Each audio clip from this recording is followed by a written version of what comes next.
So my advice to anyone, especially Louisville, I mean, you're in the position that we were in 15 years ago.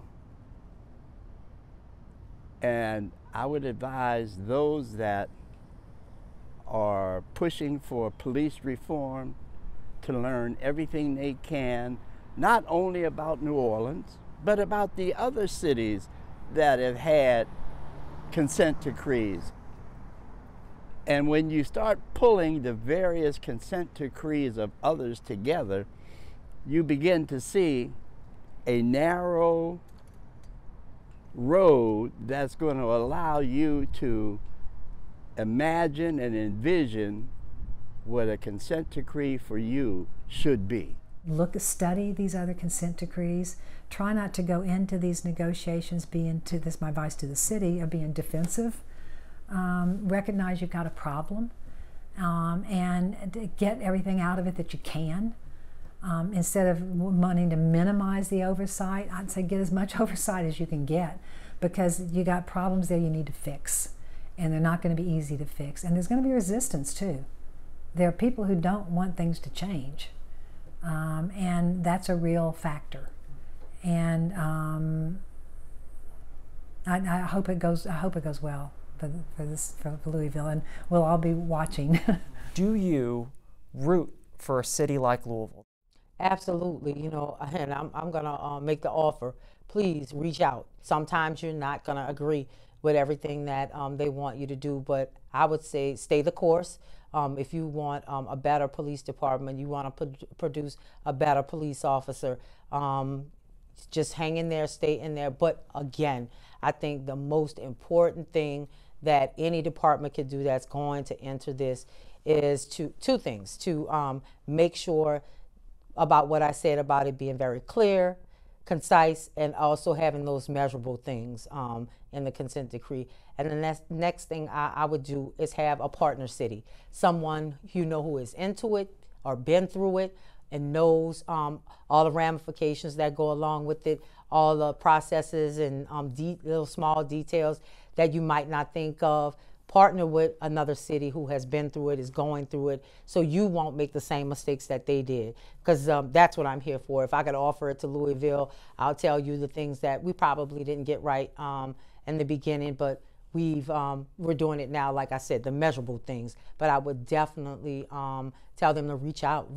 to other departments that have been through federal consent decrees or that are currently in those, so they won't make the same mistakes that other cities have. What are we facing as a city in the years to come with that consent decree, and do you have any advice? I think what they need to be on the lookout for, and what they need to make sure, or at least try and do, is make sure that their requirements are clear and concise, that there's no unintended circumstances or unintended situations where the DOJ gets involved in police matters that aren't related to constitutional policing. I think that was our biggest mistake. It's everywhere. It's involved in every facet of the police department. It's ballooned beyond that. Oh God, it's involving promotions. It's involving working hours. It's involving the manner and method in which the verbiage used to introduce themselves to citizens on the street. It's essentially, what we've seen is essentially putting a federal judge as the chief of police with just several layers between them. It's affected every element of the police department, and some of them didn't need fixing. So it's overwhelming. It's a very burdensome process. It did what it did do what it needed to do to correct the problems we had with constitutional policing. But it's well past that now, and again, it got well past that early on. And any advice for Louisville city leaders, some of whom are just 3-4 months in the job, who are looking in the eye of these negotiations? What would you say?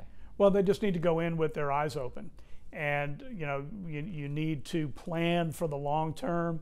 The current administration may be all in on a consent decree, but it will likely fall, the responsibilities and the need to further the goals of the consent decree is probably going to fall on a subsequent police commissioner or superintendent or subsequent mayoral administrations. And they just need to be prepared from a budgeting standpoint to be able to muster the type of revenue they need to make these kind of changes, to do so in an effective way. Because as we discussed a few moments ago, this is a long haul problem and must be addressed in a long haul way for it to have any real results, for the long term.